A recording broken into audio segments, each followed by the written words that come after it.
Writer پہلی حدیث باب جو ختم نبوت کے حوالے سے اعلیٰ حضرت امام اہل سنت نے لکھی ہے وہ طبرانی معجم کبیر میں موجود ہے، اور وہ حدیث باب مستدرک للحاکم میں بھی موجود ہے۔ اور اعلیٰ حضرت کا یہ بھی طریقہ ہے کہ آپ جو محدثین نے اس کی صحت پہ ذکر کیا ہے آپ اس کو بھی لکھتے ہیں۔ امام حاکم نے اس کی تصحیح کی ہے، یعنی امام حاکم نے کہا یہ حدیث صحیح ہے، یہ حدیث یہ بعض لوگوں کو یہ بھی تکلیف ہوتی ہے نا، تو اللہ تعالیٰ نے پہلے دور کر دی۔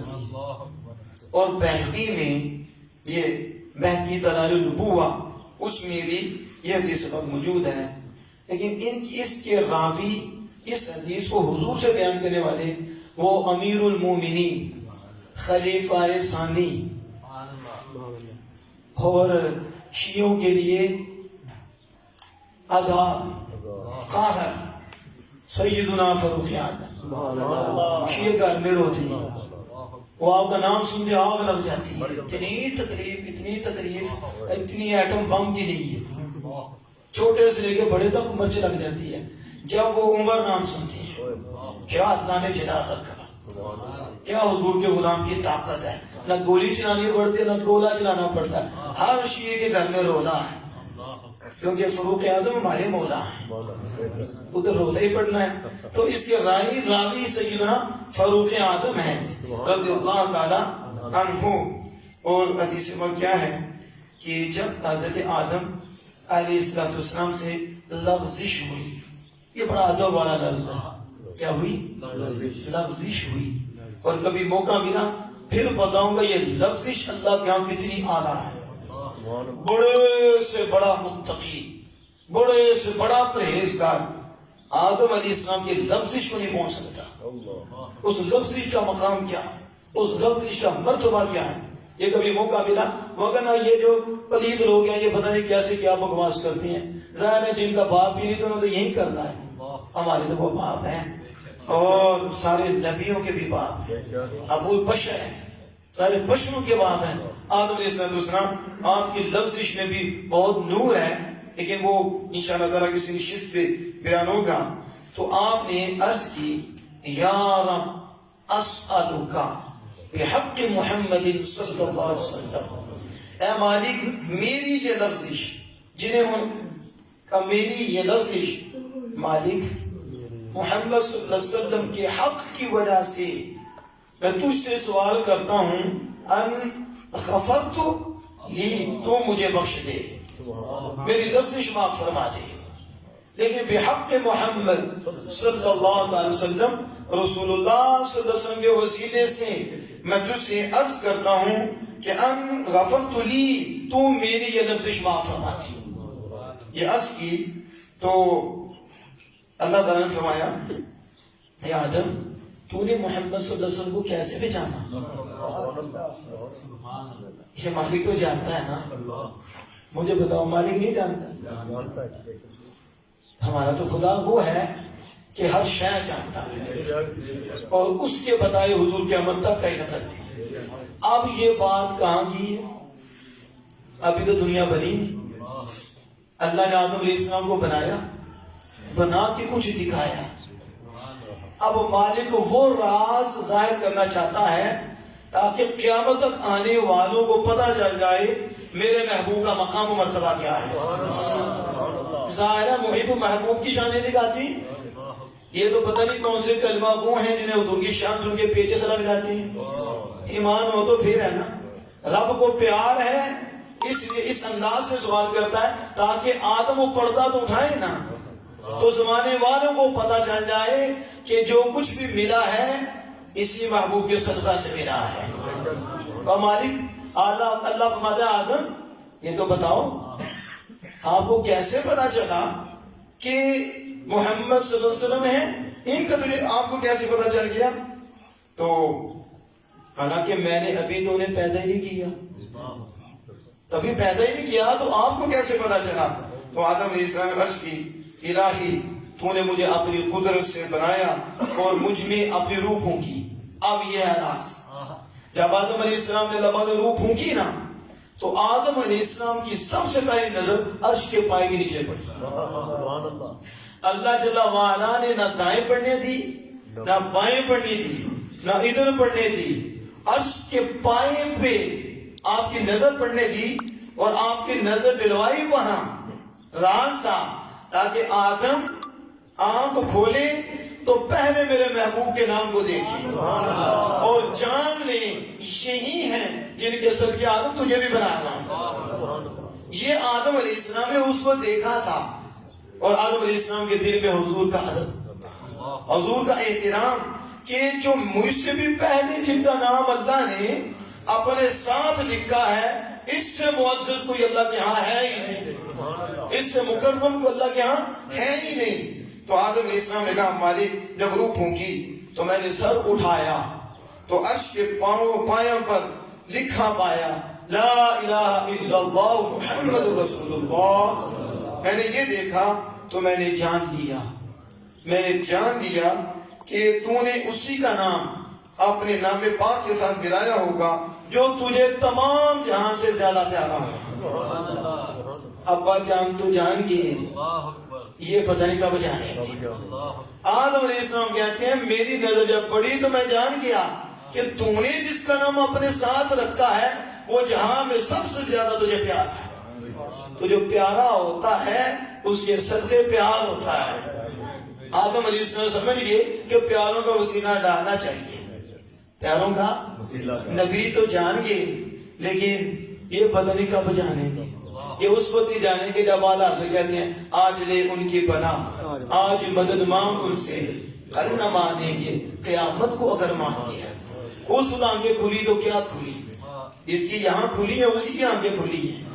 اب یہ آدم علیہ السلام نے عرض کی مالک اس لیے تو میں وسیلہ ڈال رہا ہوں کیونکہ میں نے تو دیکھا عرش کے پائے کے نیچے.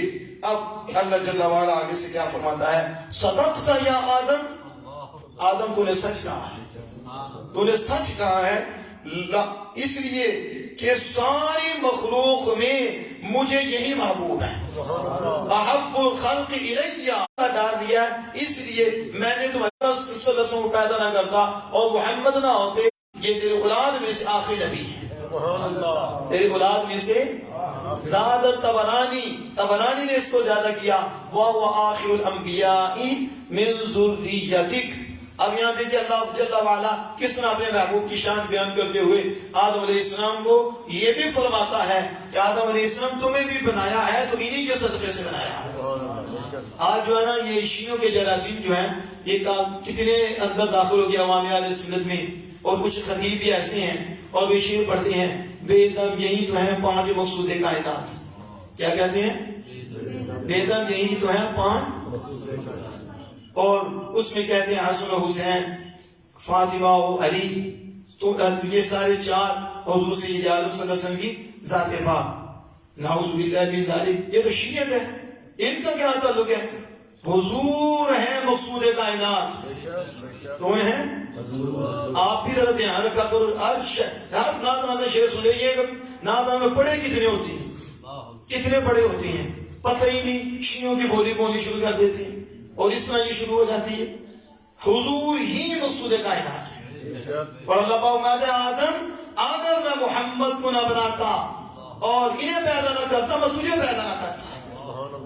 اس لیے حضور کا یہ لقب ہے کہ وہ باعث تخلیق کائنات ہیں. حضور باعث تخلیق کائنات ہیں. تو یہ کبھی بھی شعر نہیں پڑھنا, کبھی بھی یہ شعر نہیں پڑھنا. حضرت علی شیر خدا کبھی باعث حضور ہیں, انبیاء کے بھی باعث حضور ہیں, زمین کے پتے پتے کے باعث حضور ہیں. فرمایا میں تجھے پیدا نہ کرتا, میں زمین و آسمان کو پیدا نہ کرتا, میں افلاک کو پیدا نہ کرتا, میں جنت و دوزخ کو پیدا نہ کرتا. میں نے جسے بھی پیدا کیا ہے تیری وجہ سے پیدا کیا. یہ حضور سید عالم صلی اللہ علیہ وسلم کی ممتاز شان ہے کہ حضور باعث تخلیق کائنات ہیں. حضور ہی اللہ کے مقصود ہیں, باقی سارے ہی طفیلی ہیں. اور یہ ایک ہی مقصود ہے جن کے صدقے سے اللہ نے ساری کائنات بنائی ہے. اور اس میں آپ نے اب یہ حدیث بات یاد رکھنی ہے کہ تبرانی نے زیادہ کیا, وہ کیا ہے آخر الانبیاء من ذریتک. کیا یاد کرنا ہے؟ اب یہ چوتھی حدیث بات کیا آخر الانبیاء من ذریتک، آخر من ذریتک، آخر یہ تو مشکل تو نہیں، یہ چوتھی حدیث بات، اس کا مطلب ہے آدم کی اولاد میں سے آخری نبی ہے، یعنی آدم علیہ السلام کی اولاد میں سے آخر الانبیاء، یہ تو حضور کے پیدا کرنے سے پہلے اللہ پاک نے عرش کے پائے پہ لکھ دیا، اللہ پاک نے لکھا کہ آخر الانبیاء من ذریتی، کہ آخری انبیاء حضور ہیں، کون ہیں؟ آخر الانبیاء من ذریتی، آدم علیہ السلام کو اللہ پاک نے بتا دیا کہ آدم یہ انہی کی وجہ سے تجھے بنا رہا ہوں، انہی کی وجہ سے تجھے بنایا ہے، اور یہی آخری ہے، یہی۔ تو یہ چوتھی حدیث باب آپ کو یاد ہو، آخر الانبیاء من ذریتک، پھر بولیں آخر الانبیاء۔ اب یہ اگلی حدیث باب جسے ابو نعیم نے ذکر کیا ہے، اور اس کے راوی حضرت ابو ہریرہ رضی اللہ عنہ ہیں، اور یہ حدیث باب ابن اساکر میں بھی موجود ہے، اور یہ حدیث باب خصائص کبریٰ میں بھی موجود ہے، امام جلال السیوطی لے کر آئے، اور یہ بڑی طویل حدیث باب ہے، لیکن اس سے جو اختصار ہے اعلیٰ حضرت نے اس کو ذکر کیا کہ حضرت موسیٰ کے لیے ملاب التورات اتری، تو آپ نے اس تورات میں اس امت کا ذکر پایا، تو کہا یا ربی اے مالک انی آجد فی التورات امتن فی الالواح امتن، میں الواح میں ایک امت کو پاتا ہوں اور ایک امت کا ذکر پاتا ہوں، اور وہ امت کون سی امت ہے؟ ہم الآخرون السابقون، وہ امت زمانے کے اعتبار سے پچھلی ہے اور مرتبے کے اعتبار سے پہلی ہے، وہ امت زمانے کے اعتبار سے پچھلی ہے اور مرتبے کے اعتبار سے پہلی ہے۔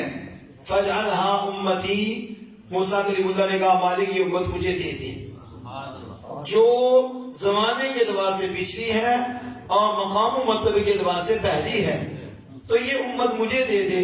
تو اللہ پاک نے فرمایا موسیٰ تِلْكَ أُمَّةُ احمد، یہ تو امت مصطفیٰ ہے، یہ امت مصطفیٰ ہے، فیصلہ ہو چکا ہے کہ محبوب بھی آخری ہیں اور یہ امت بھی آخری ہے، یہ آخری نبی کی آخری امت ہے، آخری نبی کی۔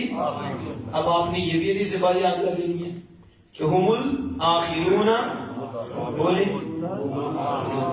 السابقون، ہم الآخرون السابقون، ہم الآخرون السابقون، ہم الآخرون السابقون، یعنی یہ امت آخری ہے، یہ امت اور مرتبے اعتبار سے پہلی ہے، یعنی آخری ہے اور جنت میں ساری امتوں سے پہلے جائیں گی، جنت میں ساری امتیں جو پہلے آئی ہیں وہ بعد میں جائیں گی، اور آمنہ کے لال کی آخری امت ہے آخری، لیکن جائے گی پہلے جنت میں، جب تک یہ جنت میں رہ جائے گی دوسری امت میں سے کوئی بھی نہیں جا سکتا، تو پہلے یہ امت جنت میں جائے گی، تو یہ آخری امت ہے تو نبی بھی آخری ہے، نبی بھی۔ اب کیا یاد کرنا؟ ہم الآخرون السابقون، پیچھے تھا ہم خاتم الانبیاء، یہ آخر الانبیاء، آخر من ذریتک، حضور آخری نبی ہیں، آدم علیہ السلام آپ کی اولاد سے ہیں، آپ کی، اور یہاں ہم الآخرون السابقون، یہ آپ نے پڑھا تھا، آگے اس بات بھی بتائیں گے خیر الامم، یہ بہتر امت ہے اور یہ آخری امت ہے، حضور سید عالم صلی اللہ علیہ وسلم، اور احادیث مبارکہ بھی ہیں، لیکن ابھی آپ نے یہ یاد رکھنا ہے ہم الآخرون السابقون، آپ کو بھی آپ کی کوئی شان پوچھے تو بھی ہم آخری ہیں، ہم اور پہلے جائیں گے، پہلے پائیں گے، ہم الآخرون السابقون۔ اور دیکھو آدم علیہ السلام یہ امت مانگ رہی ہے، اور موسیٰ کلیم اللہ یہ امت مانگ رہی ہے، اور اللہ پاک نہیں دے رہا، اللہ پاک میں فیصلہ ہو جو گیا موسیٰ یہ امت چنی ہے تو اپنے پیارے محبوب کے لیے چنی، تو یہ امت بھی آخری ہے اور محبوب بھی آخری ہے۔ اب تیسری حدیث بات یہ ابن اساکر میں موجود ہے اور اس میں یہ ہے کہ آدم علیہ السلام کو اللہ پاک نے ان کے بیٹوں کی خبر دی. جب پیدا کیا آدم علیہ السلام کو تو پھر ان کے بیٹے جو ہیں ان کے متعلق بتایا. تو آدم علیہ السلام نے دیکھا کہ ان میں سے بات پر فضیلت رکھتی ہیں, بات کی بات سے زیادہ شان ہے. تو انہوں نے پھر دیکھا آدم علیہ السلام نے, تو ان میں فرآ نورا ساطعا فی اصفالہم, ان میں آپ نے ایک نور دیکھا, ساطعا بلند روشن نور, اور وہ ان میں سب سے پچھڑا ہے. ان میں یعنی اپنی اولاد دیکھی, بیٹے دیکھے, ان میں سب سے پچھلے وہ دیکھے کہ جن میں ایک نور ہے اور بلند ہے اور روشن ہے. تو وہ بلند اور روشن نور جو سب سے پچھلے ہیں وہ آمنہ کے لال ہیں. وہ کون ہے؟ کیونکہ حضور ہی پچھلے ہیں. فی اصفالہم, یعنی یوں سمجھو کہ انہوں نے آپ کو دیکھا کہ آپ فضیلت والے تھے, کہ ایک کے دوسرے پر فضیلت, ایک کے دوسرے پر شان. ان میں سے ہمارے آقا صلی اللہ علیہ وسلم جو پچھلے ہیں, ان میں سب سے پچھلے ہیں, ان کو دیکھا تو ان کا نور بلند اور روشن ہے.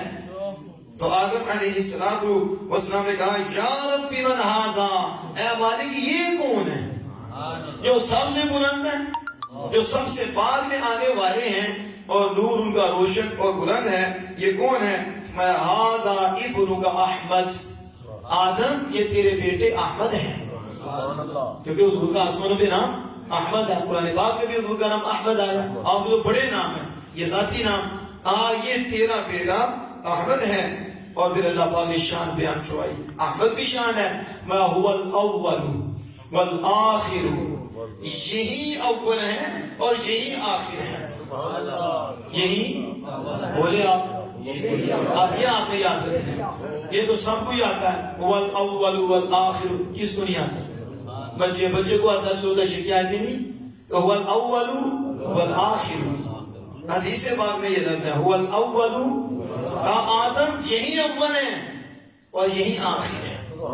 یہی تو یہ حضور اول النبیین ہیں, اول الخلق بھی ہیں.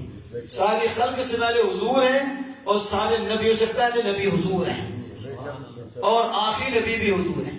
هو الاول والآخر واول شافع واول شافع واول مشفع. فرمایا آدم یہ تیرے بیٹے ہیں. اب مجھے بتاؤ, آدم علیہ السلام نے پوچھا تھا کہ جس کا نور بلند ہے اور سب کے بعد میں آنے والے ہیں, یہ کون ہے؟ تو جواب کتنا تھا؟ یہ تیرے بیٹے. اتنا ہی ہے نا, لیکن اللہ کے محبوب ہے نا, تو اللہ پاک تو بات کو بڑھا رہا ہے, اور محبوب کی تم منفرد شانیں بیان کر رہے ہیں, ممتاز شانیں بیان کر رہے ہیں. آج لوگ ہم پہ اعتراض کرتے ہیں, ہمیں کہا ہمیں محبت ہے, ہمیں پیار ہے, تو اللہ نے دیا ہے. مالک خود بڑا بڑا کے محبوب کی شان بیان کرتا ہے. سوال اتنا تھا کہ یہ کون ہے؟ جواب ہے یہ احمد ہے, نبی ہیں. لیکن اللہ پاک بات کو آگے بڑھتے ہیں کہ یہ بھی شان ہے, میں نے یہ بھی شان دی, یہ بھی شان دی, یہ بھی شان دی. یہی کام سنی کرتی ہے, اللہ کی سنت ادا کرتی ہیں.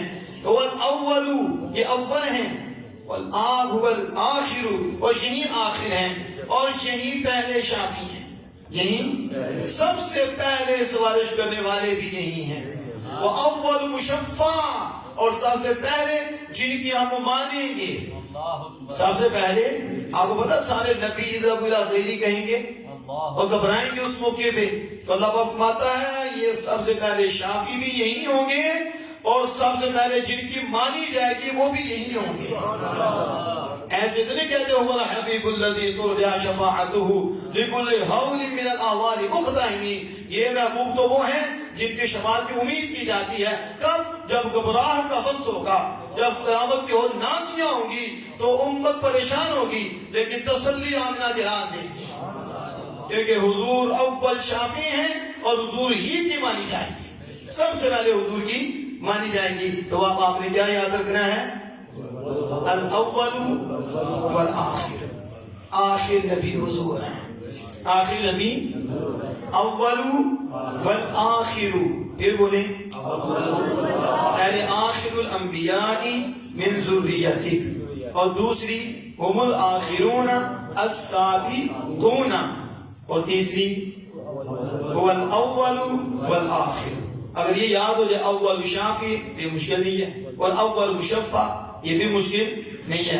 جتنا یاد کر لو اتنی اللہ کا کرم، اتنی زیادہ مہربانی ہوگی. تو علامہ اقبال نے ایک شعر کہا تھا وہ اپنی ایک محبت میں کہ نگاہ عشق و مستی میں یہی اول یہی آخر، یہی طٰہٰ یہی یاسین، یہ کہا تھا.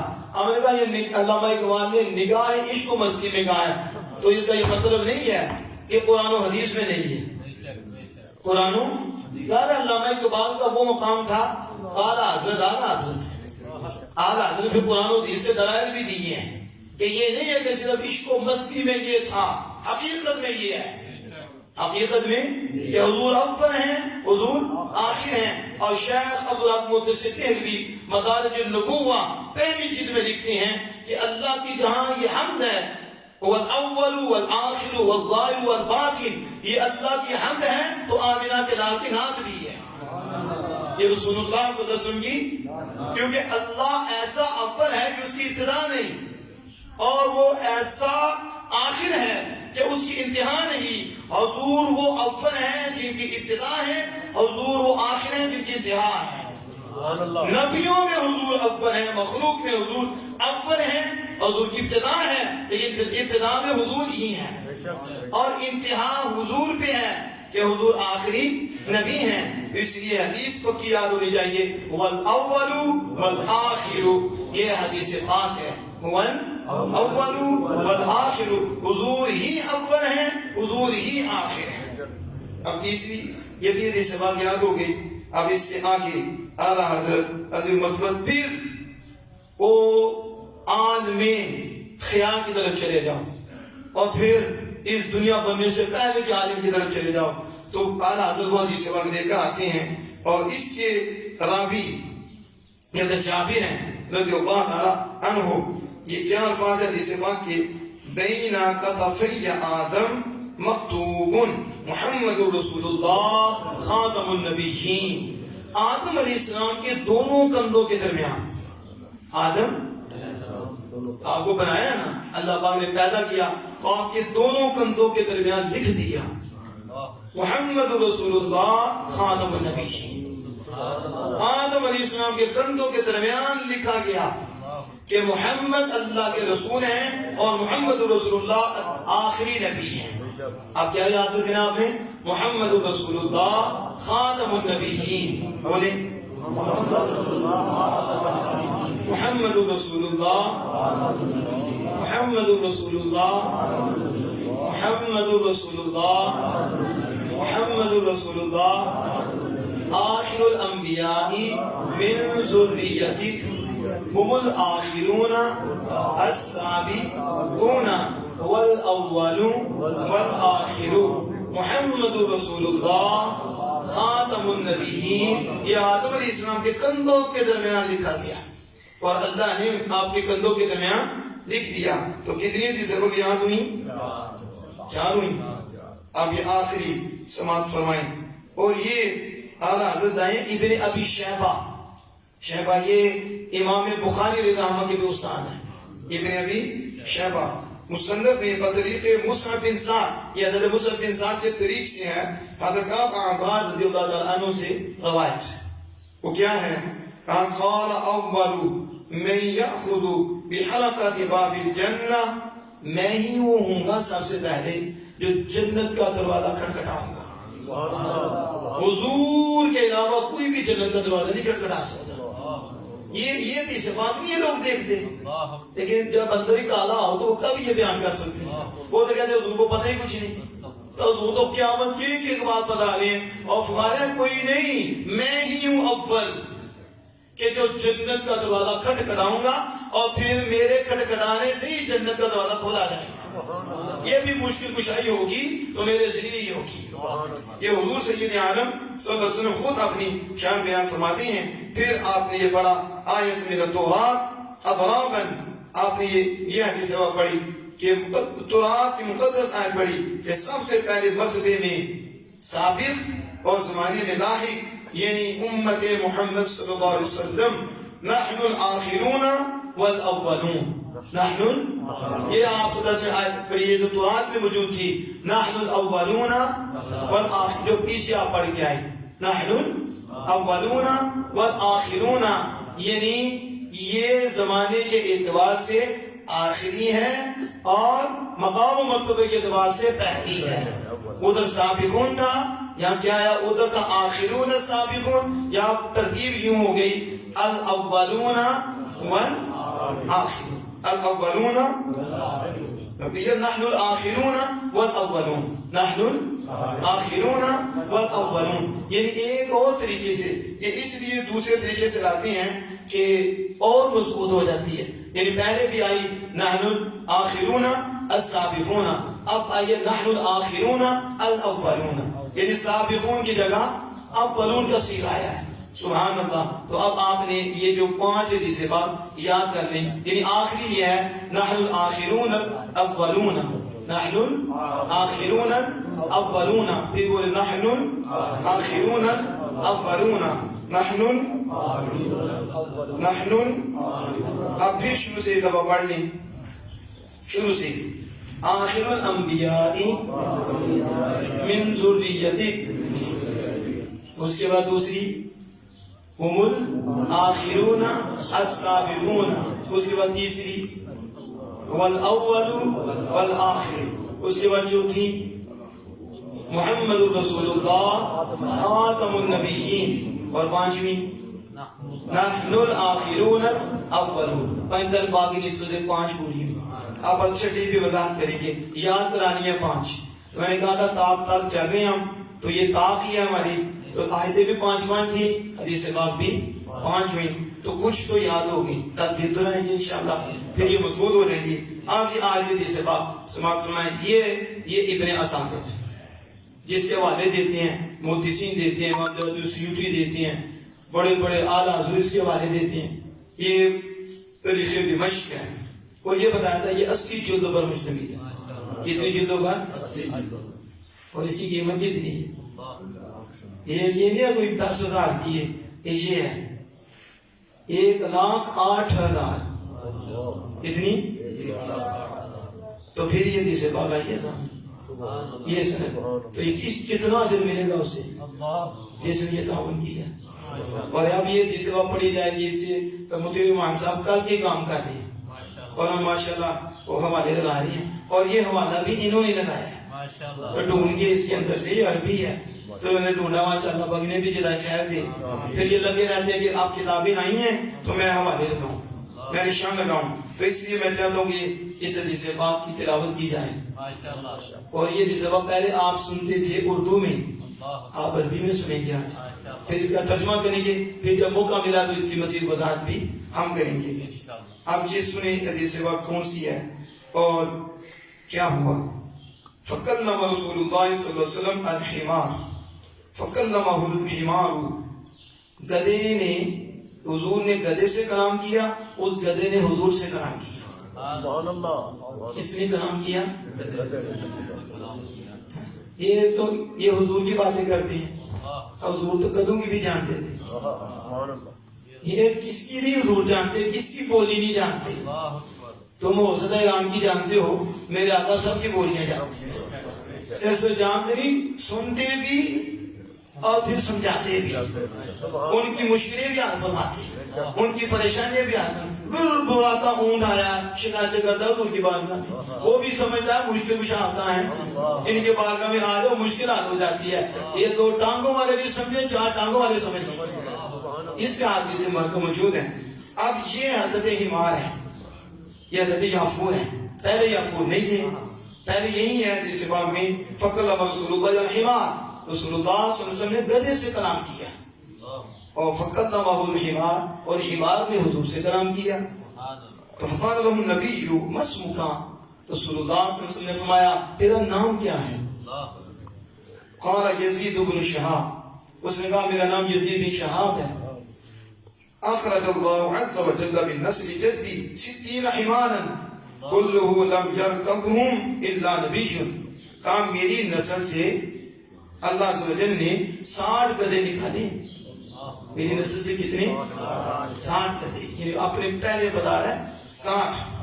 اور وہ ایک جو ہے نا ممتاز شان بیان کر رہا ہے, اسے بھی فخر ہے, اسے بھی فخر ہے.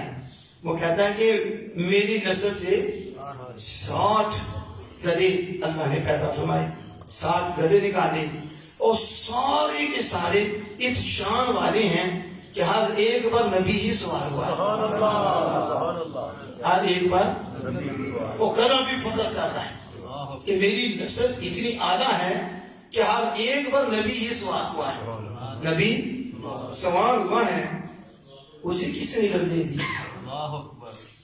گدھے کو کسی نے نگل دے دیا. چلو ایک کو اپنا باپ ہوا, باپ کا باپ, پھر اوپر باپ, پھر اوپر باپ, پھر اوپر باپ, 60.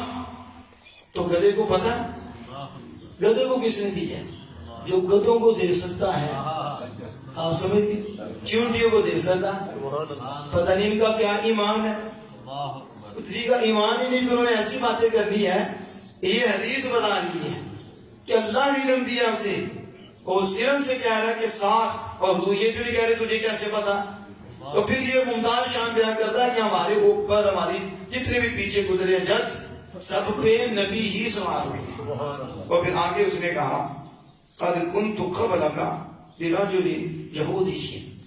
یعنی اس کا مطلب یہ ہے میں آپ سے پہلے ایک یہودی کا تھا, ایک یہودی مرد کا تھا, اور میں کیا کرتا, میں جان بوجھ کے اس یہودی کو گرا دیتا, میں اپنے اوپر بیٹھنے نہیں دیتا تھا, اسے گرا دیتا تھا. وہ کانا یجیعو, پتہ نہیں وہ مجھے یہ صدا دیتا کہ میرا پیٹ بھوکا رکھتا. کیا کرتا؟ وہ یجی کہ مجھے بھوکا رکھتا. یہ صدا دیتا کہ مجھے اوپر کیوں نہیں بیٹھنے دیتے, میں نیچے گرا دیتا, اور پھر وہ مجھے بھوکا رکھتا. اور وَيَضْرِبُ ظَهْرِي, پھر میری پشت پہ مارتا, مجھے مارتا بھی, مجھے بھوکا بھی رکھتا, لیکن میں اسے اپنے اوپر بیٹھنے نہیں دیتا تھا. میں اپنے اوپر گدھا آگے اتنا غیرت مند ہے, یہ 2 ٹانگوں والا کوئی غیرت مند نہیں.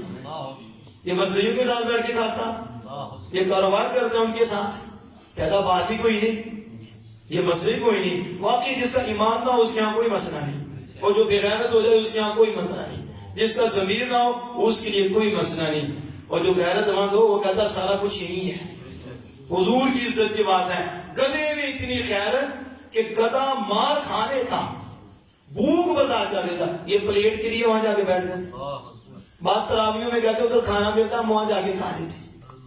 کتنی دیر کھاؤ گے, پھر موت آئے گی تو بچنا ہوگی, پھر رو گے کہ میں کہاں جا کے کھاتا رہا, میرا حال کیا ہوگا. تجھے کیا پتا اسی وقت اللہ پاک نے تجھے جھنڈیوں میں لکھ دیا کہ اللہ کی قہر کی جگہ میں جاتی ہے. مرضی کے بعد کھڑا ہونا خدا کی قہر میں کھڑا ہونا ہے, خدا کے عذاب میں کھڑا ہونا ہے. ان کے قبرستان پہ کھڑا ہونا, یہ کافروں کے قبرستان کے پاس کھڑا ہونا, یہ تو عذاب کی جگہ ہے. تو ان کے پاس کھڑا ہونا, بد مذاہب کے پاس کھڑا ہونا, عذاب کی جگہ کھڑا ہونا ہوتا ہے. تو اللہ پاک اگر اس وقت قہر فرما دے اور فیصلہ فرما دے جنگیہ تو بچے گا کیسے. لیکن گدھے کی غیرت دیکھو, وہ اپنی غیرت رسول اللہ کے سامنے بیان کر رہا ہے کہ حضور میں ہے گدھا لیکن ہے غیرت مند, مجھے محبت ہے, مجھے پیار ہے, میں سزا بھی برداشت کر لیتا, بھوک بھی برداشت کر لیتا, لیکن مرضی کی بات نہیں ہے, یہاں کانے کی بات نہیں ہے, یہاں کوئی جھوٹے مدعی نبوت کی بات نہیں ہے, یہاں یہودی کی بات ہے جو کافر علیہ کتاب ہے. فرماتا ہے کہ میں اسے نہیں بیٹھنے دیتا تھا.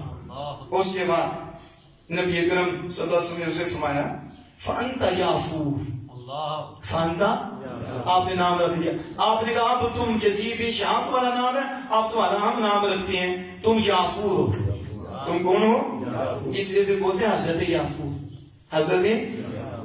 تو پھر حضور فرماتے یا یافور, آپ پکارتے, آپ کسے پکارتے؟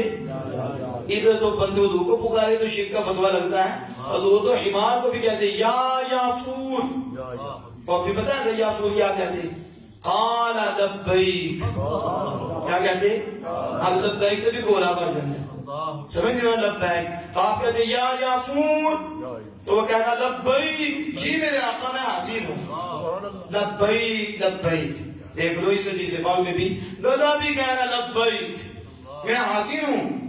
تو حضور صلی اللہ علیہ وسلم میں آتش تہی گناس تجھے گدیوں کی یہ خواہش ہے, منس کی خواہش ہے؟